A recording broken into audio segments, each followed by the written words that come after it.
What is good, all of our listeners and viewers? Welcome back to another episode of Games and Groceries. My name is Adam. And I'm Liz. And we're recording this before the E3 showcases. Yay! Woohoo! We're here with episode 153 where we're going to be talking about, hey, man, can you really have world events without having politics in the game? But first, we've got some segments for you. Yes, we do. Here we are. Here we are. It's Friday. Yeah, I just finished my first full week and my second week in general. Yeah. With my new job. Hooray. Yay. New job. Hooray. But yeah. Killing it. You are. Mm-hmm. Accordingly, you are killing it in your new job, so that's good. Yeah.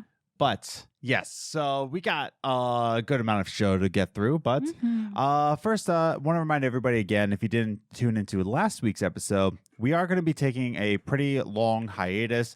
We're pretty much going to take as much as we need to kind of reboot the show. And by as much as we need, at least a few months. Yeah. So starting in July, we're not going to be recording any more episodes, but we're really going to focus in on the move to North Dakota. And then after that, once we're settled, we're really going to think about how we can really reboot the show, essentially. We've got some ideas in the works, but we don't want to make any promises that what if we can't keep them, Yeah. So, but that's that. But starting in July, we only have 3 episodes left, and then we're going to go on hiatus. But we have some other shows for you. We're always going to do What's the Biz? It's our other podcast where me and Liz just talk about anything. I'm most likely going to start a new Discord channel in the Games and Groceries Discord on just What's the Biz random questions so that you can still be involved in that. But What's the Biz is going to be every single week, regardless. And then we also have a second channel, eVault. We're going to be posting a video sometime soon. Who knows? Maybe. But that's still going to be in the works. But in terms of Games and Groceries, it's going to be on a pretty long hiatus just to see what we can do with it. So, but that's just a gentle reminder. But let's just get all the business out of the way because we're on social media. We're on Twitter at Gaming Groceries. I'm on Twitter as well at Ace the Grocer. And I'm at Journey First. You can follow us on Instagram if you want to. I don't really care, but you can check it out with some questions. I'll ask you about the show every single week. Wow. So you can check it out. We have social media questions on there, so check that out. But we're also on Discord, as I mentioned before. Discord link is in the description down below, so you can check that one out. Join the Discord. There's some cool people on there. And for our other show, What's the Biz, I'm probably going to add a channel. By the time this episode comes out, the channel's already there. I'll add a text channel where you can ask us random questions for What's the Biz. We'll answer as many as we can on What's the Biz or just a little topic starter. So check that out for yourself. And if you're watching us on YouTube, hi, how you doing? You're doing great. Cool. Subscribe to the channel if you haven't already so that you know any updates about the channel. Yes, we have 3 episodes left, but you can subscribe so you know when we're going to be back for our hiatus. You'll be first to know because you subscribe to the channel. Wow, look at you go. And if you hit that notification bell, wow, good for you too. And leave us a review on your favorite podcast platform. Okay, business is out of the way. Great. Woo! Okay, it's time to start the show with our first segment. Movie Minutes. Movie Minutes is a segment that we talk about the movies we were watching the past week, whether on Netflix, Hulu, or Amazon Prime. Well, who cares? Disney Plus, for all I care. And we like to give you a recommendation or not a recommendation. Oh, my goodness. Oh, my goodness. So here on the Games Groceries podcast, we have a 5-point scale of how to recommend a movie. We started, avoid at all costs, pass, enjoyable, solid, and perfect for us.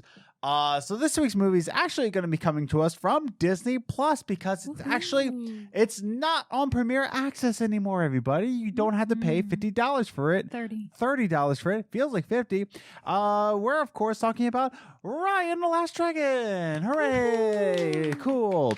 So to clarify for those of you not watching it, was Raya and the Last Dragon. What did I say? Well, you said Raya, but it sounded like Ryan. If you were only on audio, you might not have caught it. So. Well, it's the bootleg version. It's Ryan and the Last Dragon. There is a Netflix movie that says The Wish Dragon. I saw that. I was like, that looks like a ripoff. That's definitely a ripoff. But that's just me. Anyway. But this is our brief thoughts on Raya and the Last Dragon. It is off of Premiere Access, so now you can, if you have Disney Plus, oh wow, you can watch it now without paying $30. Great. Woohoo. So let's start with our thoughts on the movie with our 5-point scale. Liz, what did you give it?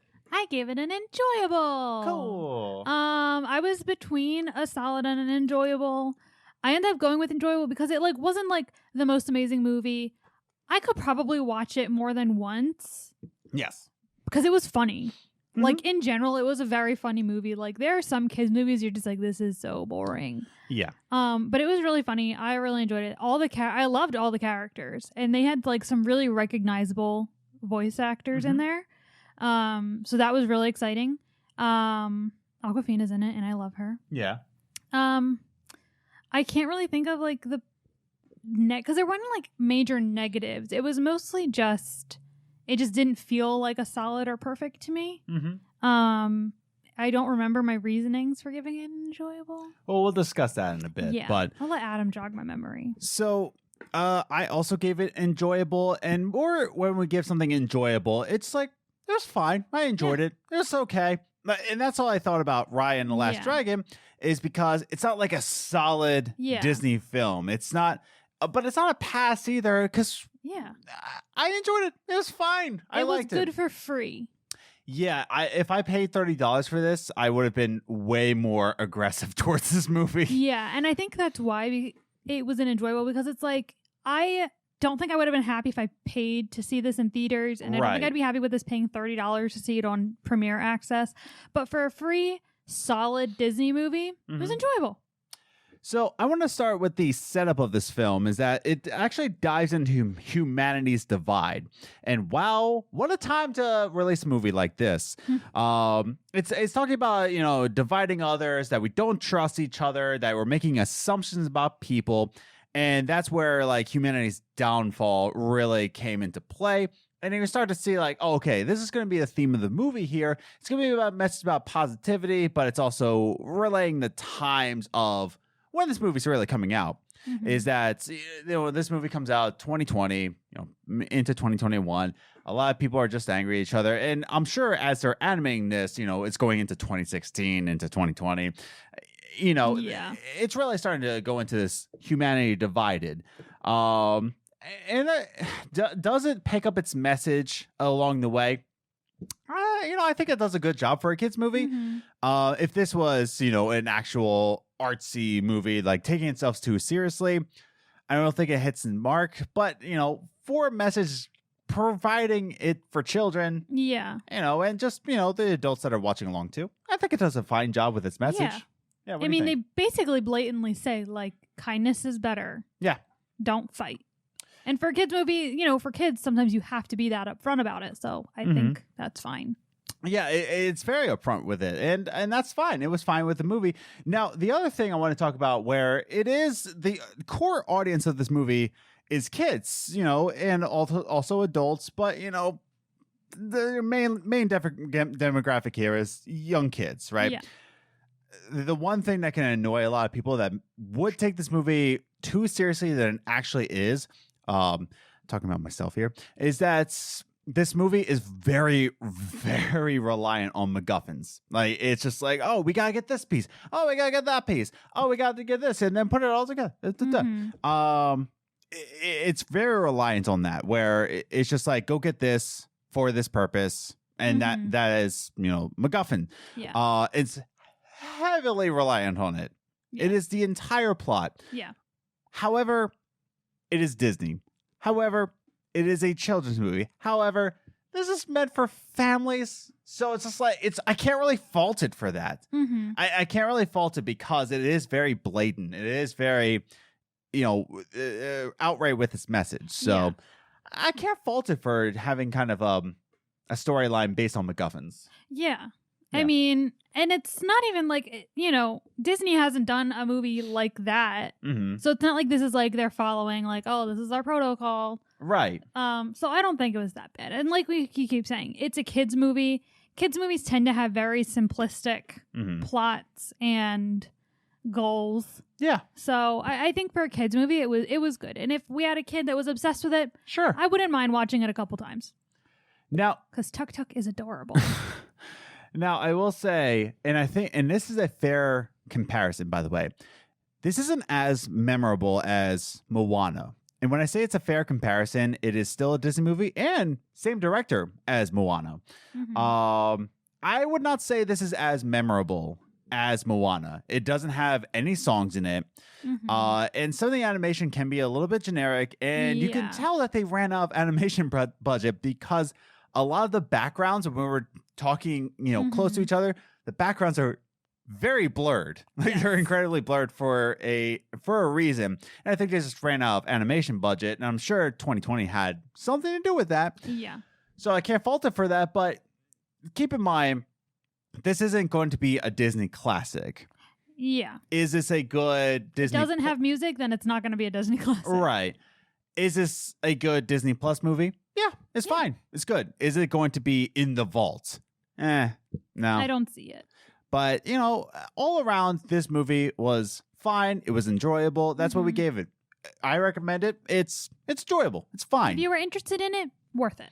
Yeah. And now it's on Disney Plus with your subscription instead of paying an extra $30. So I think it's fine. It is an hour 54 minutes. It's almost 2 hours, which is kind of odd because the next day we watched Brave, which is an hour 30 minutes. And I think it executed its story much better within an hour 30 minutes. But, that's just me. But again, those are our brief thoughts on Raya and the Last Dragon. Again, it's on Disney Plus now without Premier Access, mind you. We both gave it enjoyable. You should check it out for yourself if you would like to. But other than that, I think it's time to go into some gaming news. Okay. Wow. Okay. Now that you agree with me, I'm more excited to get into this. Let's just do it with our second segment. Top 3 Gaming News. The top 3 gaming news is the gaming news that we saw in the past week. We would like to rank it 3, 2, 1, just to give you a condensed version of, hey, what's going on in the video game industry?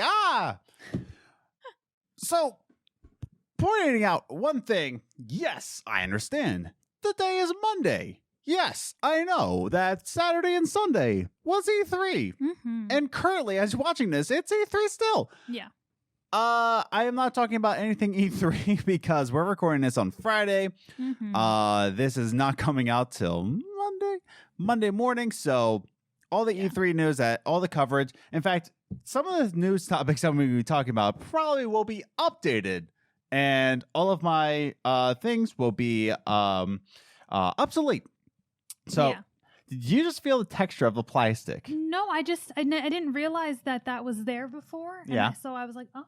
Yeah. That's interesting. It is Sorry, very I moved away interesting. from my mic. Speaking of interesting, so top 3 gaming news. So the number 3 gaming news actually comes to us from, this is kind of a follow-up from last week's show. Panic's Playdate. Oh, wow. And I told you guys about it, that they said like, oh, wow, it's coming out in 2021. It's going to be happening. And the price went up. There's more games. There's more gigabytes. But after we recorded that, they put out a direct, kind of like a direct-esque, like a Nintendo Direct of updates about the thing, about the Playdates. And I'm excited for it. And that's the thing. It's like I am okay that this thing exists. Now we got a comment on last week's episode where saying like he's excited for it. I'm not sure about my reasonings for it. He wasn't mean about it. He was not mean about it. But I just pretty much clarified this. Like I'm fine with it. It's just that I don't think I would buy this for $180. That's just it. But after watching this direct-esque, mind you. Yeah. I think it's still fine. I think it's still fine and it exists. One of the things is that if you're watching this on the YouTubes, there's this little desk buddy right here that actually charges it. So it's magnetically put onto this little desk buddy right here. And it has a Bluetooth speaker. It is a pen holder, so you get the little pan. But yeah, it kind of just mounted there. There's a little FM radio onto the Playdate. So it's just like a nice little desk buddy that you can charge your Playdate on. So that's the first accessory. It comes with a little pan. But I think it's a little adorable. Yeah. Yeah, it's cute. When I first saw the picture, I was like, wait, I didn't realize it was that big. I thought it was flat. And then when you said it was the thing. I was like, oh, okay. Yeah, it looks like a little one of those old mini TVs, like the portable TVs. That's what it looks like. Yeah, like you can see right here on this line right here. That's where it magnetically connects. Yeah, that's what I thought. But part of the thing, really weird that it comes with a pen, though. Yeah, it's just really random. Yeah, it comes with a little pan. But there's some other details that was put into play. How seasons will work. That you're going to get 24 games over the course of 12 weeks. I think you're going to get 2 free games, and they're going to just download onto the Panic Playdate. You're just going to get 24 games that you're not able to play on any other system. And I'm going to get to that in just a little bit. And also, one of those games is, I don't think they said it's going to be in season 1. I'm not sure. Maybe it's season 2. I don't think he's done just yet, but Lucas Pope is actually designing a game for this. If you don't know who Lucas Pope is, he designs Papers, Please, as well as, Obra Dinn. Obra Dinn. And I can't remember what's before it, but he designed those, and now he's making a game for the Playdate as an exclusive. So this is exciting stuff, but what's more exciting is like, hey, I'm a developer somewhat, and I want to develop a game for this game. Can I develop a game for the Panic Playdate? You sure can. So I'm going to read this quote from the article that's linked down below saying, make your own games. Of course, beyond the seasonal content, developers and users will be able to make their own games for Playdate, which can be side-loaded onto the system. To help, Panic has created Pulp, a fully browser-based game dev tool for coding, graphics, and music, which can be used for custom games. Devs can eventually release and sell these games themselves for the Playdates. So this is actually completely web browser. You can open up in Chrome, go into Panic Pulp and Playdate Pulp, and design your own game from the web browser. And that's where the price tag comes from. Well, not even that. It just makes it very accessible. No, the price tag comes from it's 2020 and they can't find parts in time, and so it's very rare. And you get 24 games and you get more gigabytes. Yeah, this has nothing to do with $180. This has to do with this is free. Oh, this is completely free. You can just go on the web browser. You can sell your game eventually. That's cool.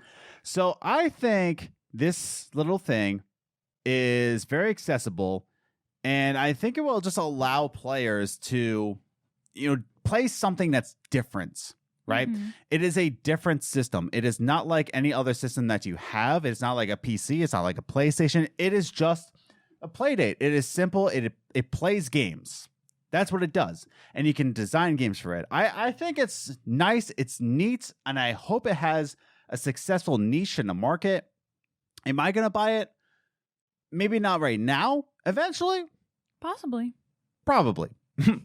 Liz, what are your thoughts on this? No, I think it's cool. Like you said, I don't see us buying it right away. Yeah, not on day one. Well, we never buy anything on day one. Sure. But in general, the price tag is just too high for us for something that's still new. Yeah. I mean, it took us a few years just to buy a Switch Lite. So, like I said, I definitely would see us buying it sometime in the future if it does well and we learn more about it. Yeah. But right now, it's not something that we need in our life. Yeah, it's just not something. It's interesting. Yeah, and good for them for trying to put a new system out there. Yeah, and that's the thing. It's just like, it's nice. It's new. I think it's doing something different in the market. It's adorable. And that's the thing. I enjoy that this exists. I don't think I'll buy it right now. Yeah. It's not that it's not impressing me. It's just like all it is for me is like, I'm glad it exists, and I'm glad people are enjoying it for what it is. So, but that brings us to our number 2 gaming news, which is about Elden Ring. Elden Ring, everybody, it's real. Even though we already knew that in 2019, I don't know why it was trending on Twitter that it's real, because we already knew it was real. It's not like Starfield, where Starfield we weren't sure if it was real or not, but here we go, it's real. Woohoo! So Elden Ring, it's a thing. It's actually releasing. It has a release date. Ooh. Oh my goodness! Now, this is coming to us fresh off of Summer Game Fest. Woo! And like I said, we're recording this before E3, so maybe more info has dropped on this game, and this is completely obsolete, so I do apologize for that. But Elden Ring is here, and it's actually coming sooner than I actually thought. But yeah, there's a lot of details to go over about this. First of all, just want to remind everybody that the last time we heard about this game, Elden Ring, was in E3 2019. Wow. So that's when Miyazaki, he put it out there that Elden Ring, it's going to be a thing. We got a teaser trailer. That's it. Nothing else. But Miyazaki, and if you don't know, Miyazaki designed Demon Souls. Did he design Demon Souls? Or was that another company? I might be stupid. But also Dark Souls and Bloodborne and Sekiro, all of which people are huge fans of. I enjoyed my time with Sekiro. I'm okay on Dark Souls, but this is actually also going to be co-narrative designed by George R.R. Martin. Ooh. So that guy, the Game of Thrones guy. Mm-hmm. So he's actually going to be co-writing with a narrative of this game. It's going to be an open world game. It's going to have much more RPG elements into it. You're going to actually have a character creator. You're going to be called the Tarnished in this one. It's going to have dynamic weather. It's going to have multiplayer. It's going to have active NPCs that you don't know if they're going to attack you or not. It's going to have a lot of things in this world that's dynamic between the weather, the NPCs, your fun, your enjoyment. That's going to be dynamic. My life is dynamic. But I wonder. It's jam-packed. So I want to read this quote that's in the description down below. It's going off of the Bandai Namco. Oh no. The Bandai Namco press release for this game. And I want to read, this is a good chunk of it, but I want to kind of go through this. So bear with me here.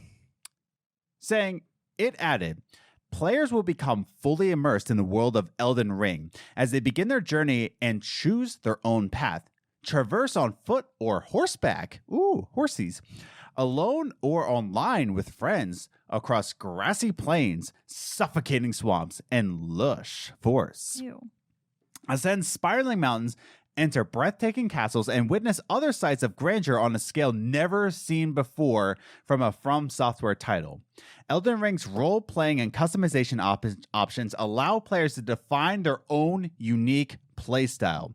Experimentation is encouraged with a wide variety of weapons, magical abilities, skills found throughout the world, enticing players to follow previously unexplored progression paths. So basically, Skyrim, Dark Souls. Got it.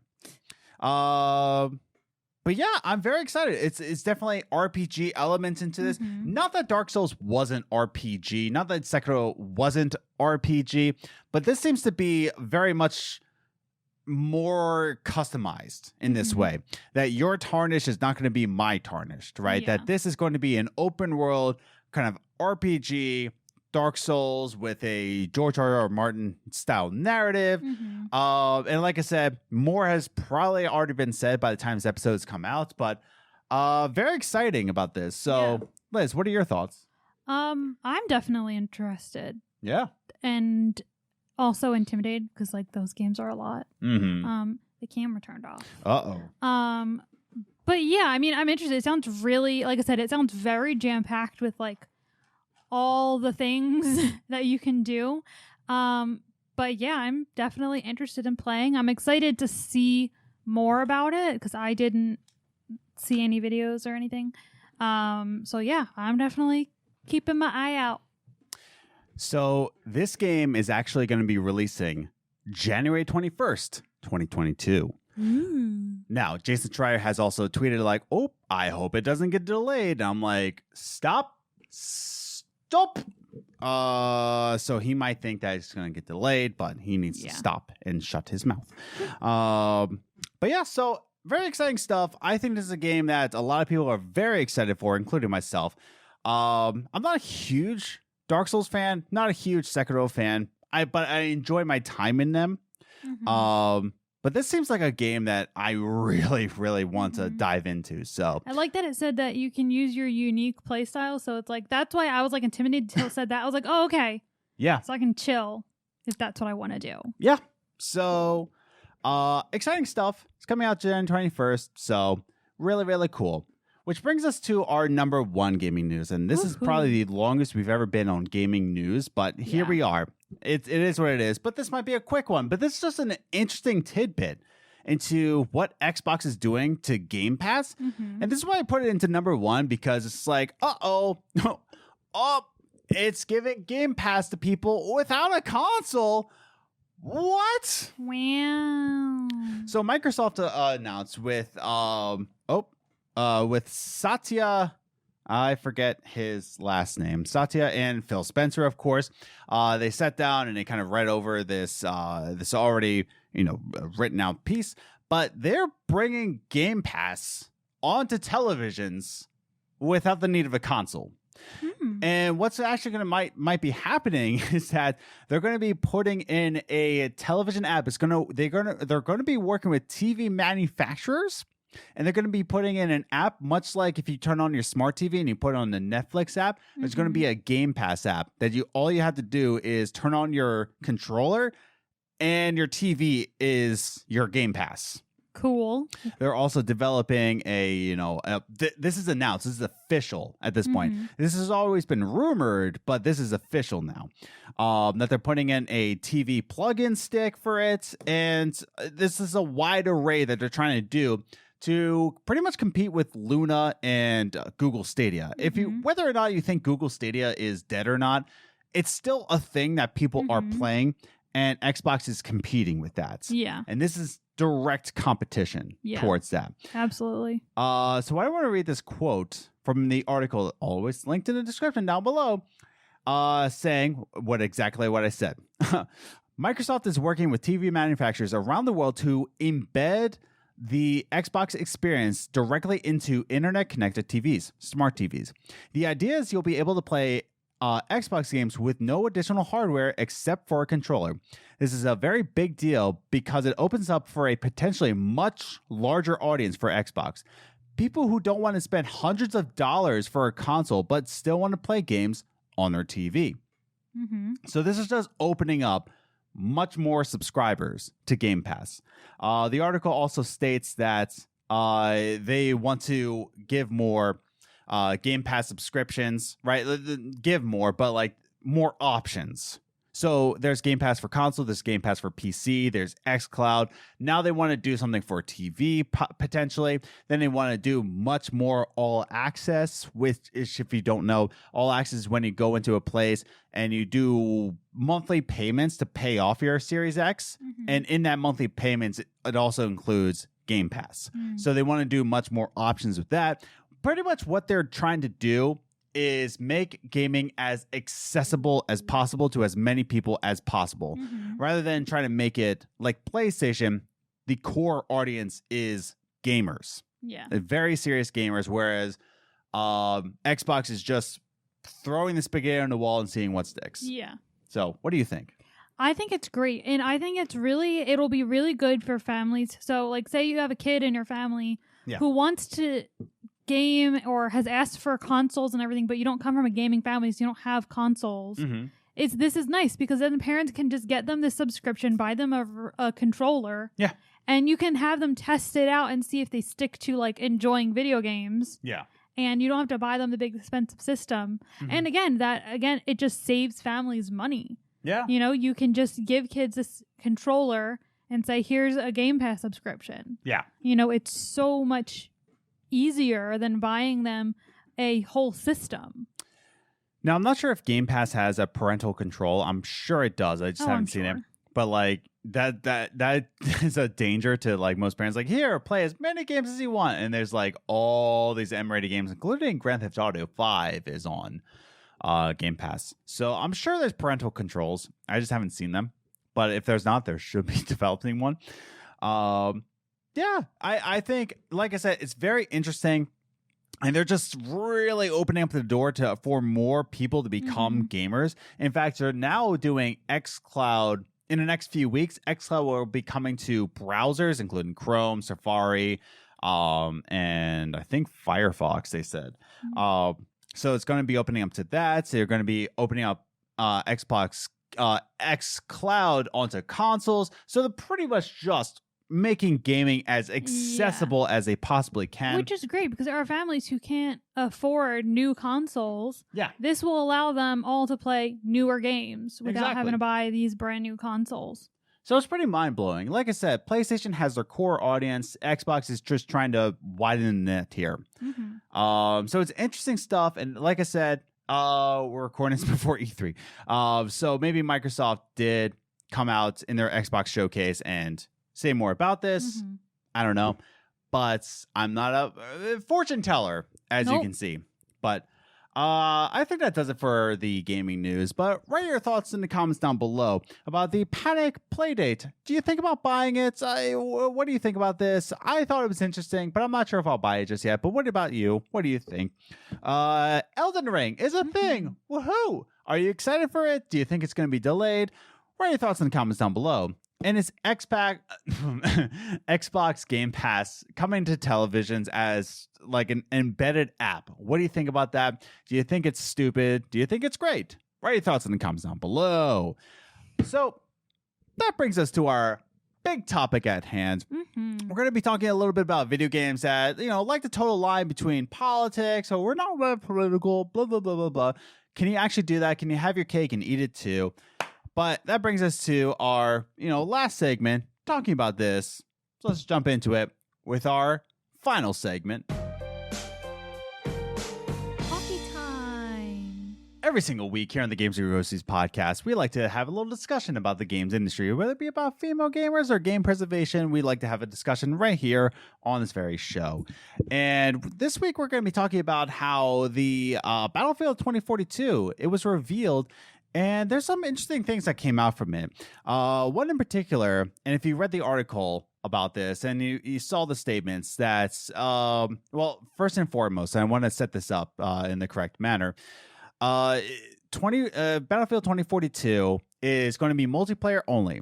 So there's no campaign, no story, no narrative written. Mm-hmm. Keep that in mind. There is no narrative written. However, within the multiplayer maps or all of that, there are refugees, there's refugee camps, there's also a climate crisis going on, meaning global warming, and all of that's malarkey, I guess you can say. It's not malarkey, sorry. And yet they're saying this has nothing to do with politics. They're not trying to create a commentary on the world because this is for gameplay purposes only. So as we're setting up this conversation, what are our thoughts on that you can have a climate crisis, refugees, possibly even more political events, real life world events, without being political? Can you do this and not be political? Liz, what are your thoughts on that? I think part of it is, like you always say, video games are art, and art is driven by like what's going on in the world now. So it is. They thought of it from something, whether they realize it or not. They did think about this, and it was their thought came from the world around them. Like I said, whether they realize it or not. Yeah. When it comes to the decision to do it, I think it depends on how they play it out, if it's a political thing or not. Yeah. Because it depends on like how those themes come into play in the game. But personally, I feel like pretty much every decision you make these days can be a political decision. Me deciding to drink water regularly can be considered a political. Can it? Yes, because it's health. I'm choosing to drink water for my health. Is health political? It can be. Oh, I was going to say, oops, 2020 just is health political. Ouch. I'm choosing to drink water for my health, whereas there are communities that don't have clean water to drink. There are places that they can't afford to get health care or get healthier food and nutrients. Yeah. So me choosing to eat healthy can be considered political. Right. So I think every decision that you make these days can be boiled down to a political decision. Do I agree with that concept? No. But that's the world we live in today, is that every decision you make, someone can root it back to politics and where you lay in those politics. Yeah, and that's the thing, is that I keep thinking about this, and that brings me to, my second question on this is like, can you actually make a game world with real world events that are happening in our current world, not in a fantasy event, but even in a fantasy event, right? Can you create narratives that are never an inspiration from real world events? Never like a political stance or anything like that. Is it even possible? Because like you said, you're always thinking about your own mind. What comes out of your creation, it's coming out of your own mind. And even if it's fantasy, it's your bias in that subject. Right. You choose your enemy in your subconscious. Right. Just like Say Goodnight Kevin has pointed out in the Christian movies that the atheists in like all the Christian movies, atheist is like the most hateful type of person. Like it's really easy to hate that person. Yeah. When that's not how all atheists are. Right. So, and that comes from the creator's biases in their head. They think atheists are bad. Yeah. Must make this person seem evil. So I mean, even in fantasy, it's going to show where you lie. If you're making a game about the Elizabethan era, you're going to display Queen Elizabeth as how you personally view her. As a good queen or a bad queen. Yeah. And that's my thing is that with this, with Battlefield 2042 saying that there's refugees, there's a climate crisis, right? That in of itself, calling it a climate crisis, right? Yeah. I think already is a commentary of what you think about global warming, because the fact that you put it in your game in the first place, right? As a crisis, you know that's, there is a climate crisis going on. And I think that affects people in a different way. Yeah. And I think that drives sales. Now, however, my also thought on this is that saying like, whose decision? Can you say that, all of EA and all of Battlefield 2042's developers have the same mindset? Because as we discussed on the show before, many different people go into game developments. Yeah. It's not just one person. If this is an indie title, I think they wouldn't be afraid to say that we don't have a response for this because it is that person. Yeah. Whereas Battlefield 2042 and another game that comes into mind, 6 Days of Fallujah, where they said, oh, it's not a political game at all. Not a political game. There's many games I've done this on the AAA level, on the AA level, right? Yeah. To say that, oh yeah, no, we have no commentary. This is not a commentary. This game is not political. Because, and I think they're trying to do this in the safety of everybody developing for this game, is that, listen, we have our stances, they have theirs, and we don't want to get anybody in trouble. Yeah. Do you agree with that, or do you think that's also like a cop-out? That they're just trying to protect the person whose idea it was? I guess, yeah, trying to protect the actual person who ideas it was, and protecting the people who are just developing it, maybe don't share that same value. Yeah. You know what I mean? Because not everybody in the development team believes in, a climate crisis. Yeah. I don't think any of them believe that. Or not. Whoa, wow. I think some people believe it. Adam doesn't think that everyone on the team would believe it. Yes. And even if they do, I personally, and again, this is going into my personal bias, since we report on gaming news, I hear a lot of bad things about developers and developer companies. So no, I don't think they're protecting any of their developers. I don't think they're protecting anyone on the team because a lot of the video game industry just doesn't seem like they really care about the views of the people who made the game. Yeah. I think on the other end, where I think maybe the writer had a different topic in mind, like some other type of crisis in some way, and the video game guys are like, no, you know what? We should change that to a climate crisis because that's current. They might not have thought political, but they thought current. Current, yeah. And because as we said before, is that games only sell well once they're in, like, you can always say that, like, oh wow, skateboarding games brought back skateboarding. No. They weren't making skateboarding games before because skateboarding had gone out of style. It was not a really big mainstream style. But now skateboarding is legitimately coming back, especially its, stance in the Olympics. Oh, skateboarding's coming back to the mainstream. Make more skateboarding games. We need to sell. Yeah. Same thing with Battlefield. Climate crisis. It's going to sell because it's current, because it's a danger zone. Yeah. They have an opinion on it, and therefore it is a commentary on what they think about it. And another thing about like I said, it depends on how they handle the situation in the game. Yeah. On whether it's a political standpoint in the game. Yes. But they can't control how the players see it. Mm-hmm. If someone who's playing the game doesn't believe in the climate crisis, they're probably not going to enjoy the game because it's centered around that idea. Yes. Whereas someone who does believe and is a very big advocate for the climate crisis, they might enjoy it a little more. They might relate to the game more. Yeah. And just like you did, when you saw that was part of the game, your mind went instantly to politics. Yeah. And that it does relate to politics. So even though they're saying... Vote Green Party, by the way. Yeah. But you just completely threw me off. But they... Even though they're saying it's not political, it's their game. They would know. Right. They can't help what other people think of when they hear that it's got climate crisis and refugees in it. Because that's the other thing. Refugees is a whole other subject in politics. Right. Like, again, that's another dividing line between the left and right. So, yeah. They can't help what other people think.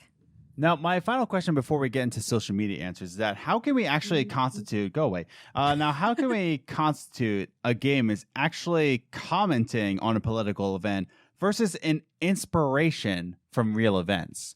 So what I'm asking is that how can we tell when a game is actually making a political comment, right?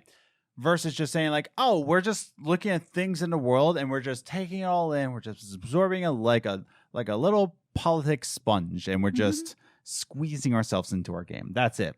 Yeah. How can we understand it? Because the one game that I really think about is Piku Niku. Piku Niku is an indie game, and it's definitely centered on climate crisis. It's definitely centered on eco-friendly practices. It is well in a game. Am I saying that's a bad thing? No. Vote green. But I am saying is that it is very much a commentary on, preserving our Earth. Rather than this, they're saying that we're not making commentary. It's just an inspiration of world events. That's it. Yeah. How can we tell? What's the difference? I think pretty much just like what you just said. It's a difference between the game solely based around that and them telling you, or like the game being based, like if it's about keeping the world clean, right? The game is going to be like, all right, pick up all the trash, do this. Or even you think of Life is Strange 2. Yes. They explicitly talked about the racism in America. Yeah. That was not hidden in that game at all. And so, and then, like you said, with this new game, that it sounds like it's gonna be more inspiration based. And I know there are other games that I can't think of. Or here we go. If we're comparing the like racism and can't remember the other word. Yeah.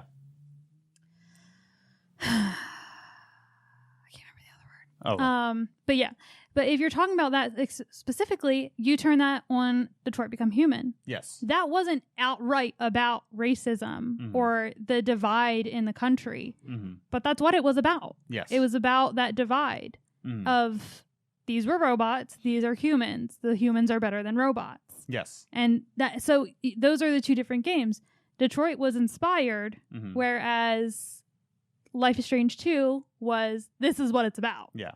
Which, the more we're finding out about David Cage, the more I'm finding out that, they were just inspirations. They're not actually commentaries about humans. That was just his personal bias. Yeah. If you want to learn more, just go ahead and, follow Rainbow Road Podcast. They always have the best tweets about Mr. David Cage and what he says in the public, including a courtroom scene that I'm not going to get into. But yeah, David Cage. Yeah. So I want to go into social media answers. Oh, woohoo. Lizzie, you're not clapping. I couldn't find my headphones. I forgot where I put them. I wanted to. Okay. But I asked you on the social... Thank you! I asked you on social medias, can you make a game with world events without being political? So I asked you guys on there, and, we have some answers on Discord, but I stole a tweet from Rainbow Road Podcast. I stole a tweet from them. And then they clarified to me after I said I stole it. So yes. So I asked, can you make a game with world events without being political? And I stole this tweet from Rainbow Road Podcast, who says, there's literally no such thing as an apolitical game. And anyone trying to claim otherwise is trying to tell you that the status quo of capitalism, white supremacy, patriarchy, and the queer phobia are all just fine. Thanks. Basically just saying that, like, with that, and he clarifies here, and I'll read the clarification. But basically what Travis is saying, I'm assuming it was Travis on the Twitters. What he was saying is that, anybody that just, sidesteps, we're not political, is saying that everything that's going on in our politics today, right now, is A-okay, we're fine, we're not commenting on it. It's fine. So then I say, I'm stealing your tweet. And he says, I didn't even see it. That's a social media question. Elaborating a bit then. Even The Sims has politics to it. Despite not having a direct story, without even trying, it's a commentary on home ownership and the middle class. Just because something feels normal or a slice of life, just because something feels normal or a slice of life for the player, still political. So, Liz, what do you think about Travis's answer here? I don't know about the gameplay itself, but to me, the most political standpoint that Sims has always had is the option for the homosexual relationships. Okay. That's always been an option in Sims, even the very early ones, if I remember correctly. Yes. So I think that's like the biggest political, like when I think of politics in Sims, that's the first thing I go to because, yeah, I mean. Yeah, and I do like what Travis says, that it's still a commentary about home ownership. It's still a commentary on the middle class. It's still a commentary on how to make it in life. But also, like you said, there's no such thing as an apolitical game. Now, the first episode we ever had with Mr. Matty Plays is talking about being an apolitical gamer, and sure, I still stand by it. But here's the thing is that when my problem is that when somebody sidesteps and saying like, oh, this game is not political. Oh, we're not commentating on it. But you have world events that are clearly political. Yeah. What you're saying is that no remarks here. So you think that, the way capitalism is right now, you think that's A-okay? Yeah, no comments. You think that not even white supremacy, but people who think better of themselves, which is white supremacy in of itself. I'm stupid. You think that's A-okay, and that's what Travis is saying, is that, you're basically saying it's A-okay, nothing wrong here, nothing to comment on. To backtrack a bit to when you asked me, like, oh, do you think they're protecting the developers or people who worked on it? No, I think they're protecting themselves because they are allowing themselves to talk about a left idea in their game while keeping their right-sided players because they're telling the right side, no, we're not commenting on it. It's fine. It's not political. It'll be fine. But while the game is still pleasing that left side. So they're just protecting themselves. They're making sure they're preserving gamers when they say this. Oh yeah. They're preserving their audience. So I also asked on Discord and I got 2 answers from Twofer and Commander Nikki. I said, can you make a game with world events without being political? And Twofer has to say, no, but I wish they're just video games. By saying, like, can you make a game with world events without being political? He says, no, it's not possible, but he wishes it was possible, but they're just video games. And I do agree to a sense, yeah. And I think that you can make a game, can you make a game with real-life world events right now? Can you make a game about the pandemic and say, hey, it's not political? You can't really say that. Can you make a game like Piku Niku and have, going into, world preservation and eco-friendly practices? Can you say that's not political? And somewhat, sure, it's more, yeah. You can't. But they're just video games. Now, can you say that Dark Souls is political? If you really stretch, sure, it's political, but if you're really stretching. But if you have a game that's directly tied to world events and say that it's not political, you can't really do that. Yeah. But what do you think? No, I completely agree with everything you just said. And like I said earlier, whether the person who made it or not realize that their own personal bias is always going to come out in their art. Mm-hmm. So the fact that, like I said, whoever wrote this or decided on it, put climate crisis in there, kind of shows their personal bias. I would assume that the creator of that game is leaning left. Yes. Or they wouldn't lean right because, climate crisis doesn't exist to them. Exactly. But yeah, so, and I don't mean to demonize people, by the way. No, I mean, and there are certainly people on the right who do believe in the climate crisis, but someone who's wants to make their game about it probably leans a more left than right. Before I read Commander Nikki's, can we actually make a game about not just the climate crisis? I think that's important. Can we also do one about the student loan crisis? That'd be a video game I would play. That sounds very triggering. I would play it. Anyways, so Commander Nikki has this to say. Every topic is a political one way or another. And unfortunately, it's only some stuff people flip their stuff out about. I'm not going to get into the same length of a rant as I got into last time. We had a similar topic, and you had to shorten mine and enter Orsi's answers. I remember that. So let me accompany my answer with this post that I found looking for a fitting meme. So she shares Twitter from @sleepyhussy or sleephussy. What the heck? But good point nonetheless. Saying politics in video games, a handy guide. Not political. Military, industrial complex, colonialism, militarization of police, social engineering, digital information control, surveillance, fascism, institutional oppression, proxy wars, all these not political. Political, women, gays, and then so accurate. Those two things are political, but all these things, military, colonialism, digital information control, fascism, that's not political, but women and the gays, that's political. Commander Nikki ends it with this. We live in a world in which saying, can we not harass or even kill people based on their gender, sexuality, ethnicity, religion, etc. is a political statement instead of common effing sense.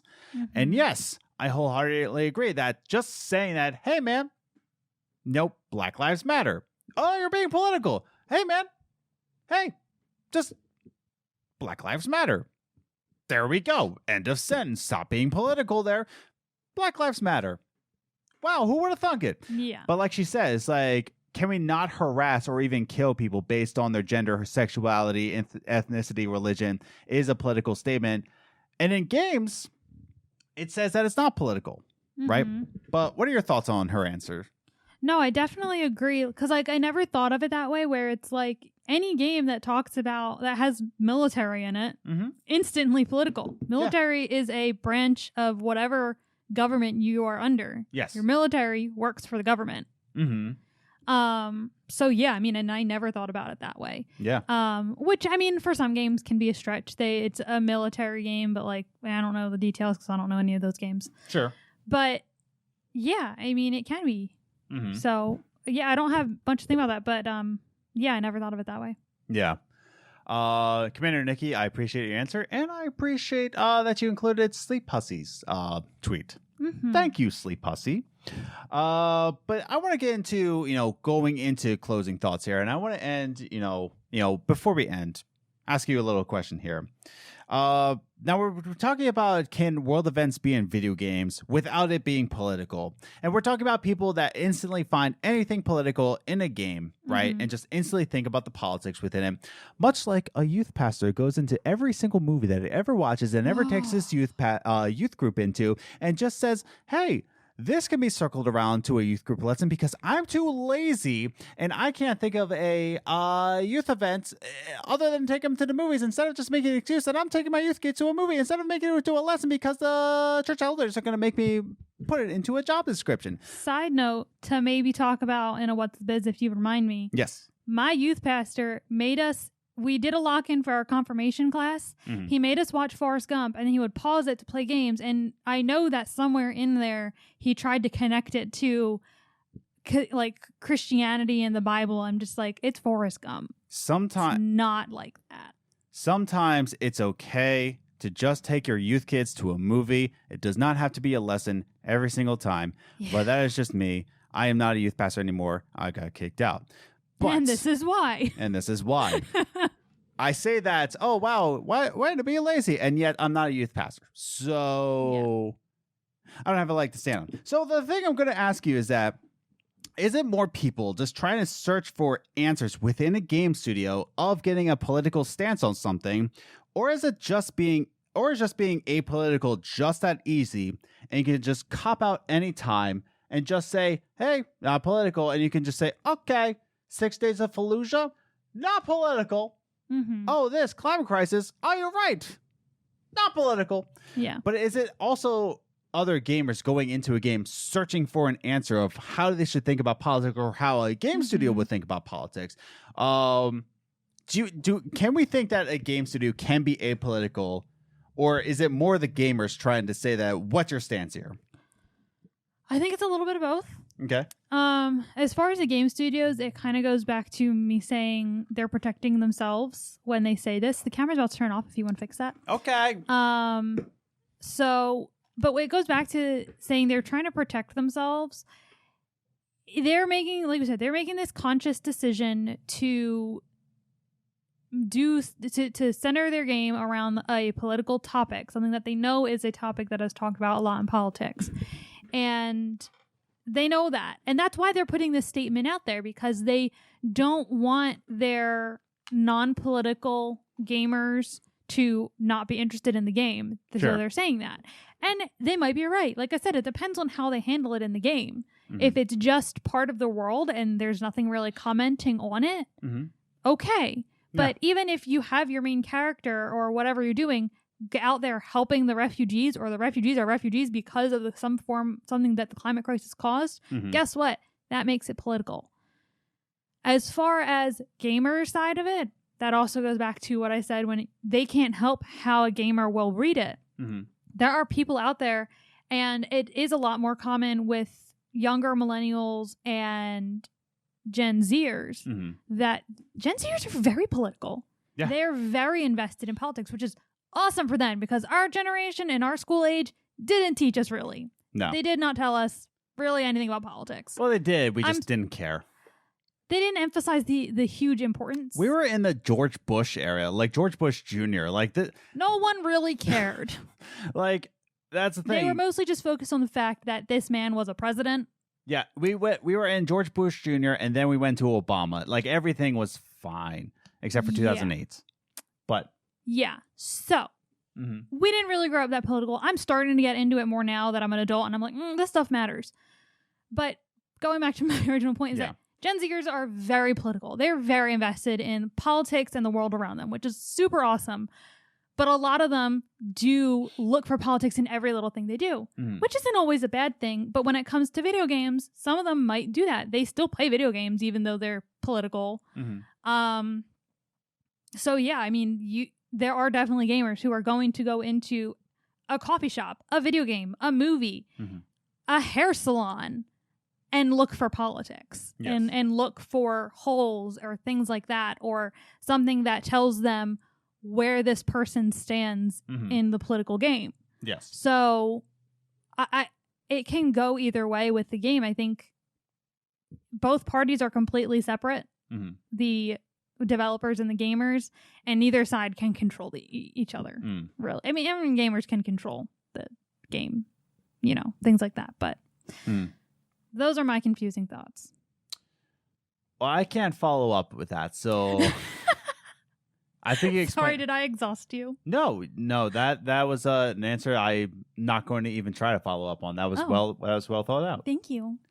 I think with that, I think it's a good place to actually go into our official closing thoughts. Okay. I just wanted to ask you that question there. But talking about closing thoughts here, with video games and politics, I'll have mine and then you can have the last word here. Okay. But with world events, they happen. World events will constantly happen. Current events, that's what they are. They're currents, right? Now, when we're talking about okay. So, sorry, I thought Mike Fury added an answer, but he did not. So here we go.